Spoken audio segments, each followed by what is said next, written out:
இந்த 7 அமைச்சர்கள் யாராரு? செங்கோட்டையன், வேலுமணி, இன்னும் பிற அமைச்சர்கள்னு வச்சுக்கோங்க. அவங்க எல்லாம் கொண்டு போய் கரெக்டா இவர் அமித்ஷாட்ட கோர்த்து விட்டுருக்காங்க. இருதலை கொல்லி எலும்பாட்ட இவரை மாட்ட விட்டுருக்காங்க. அமித்ஷா கூட்டணி ஆட்சியை இவர் ஏத்துக்கணும்.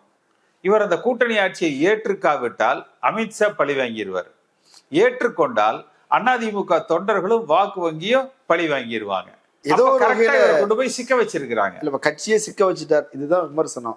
கட்சியை சிக்க வச்சாலும் கூட நம்மளை காப்பாத்திக்கணுங்கிற நிலைமை கட்சி தலைவர்களுக்கு இருக்குது இல்லையா? இவர் அவரை காப்பாத்திக்கிறதுக்கு முயற்சி பண்ணாருன்னா கட்சி அவர் பிடிமானத்துல இருந்து வெளியில வந்துடும்.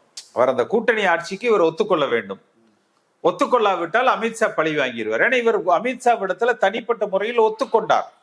எனக்கு கிடைத்த தகவல் படி அமித்ஷா இடத்துல இவர் தனிப்பட்ட முறையில் ஒத்துக்கொண்டார்.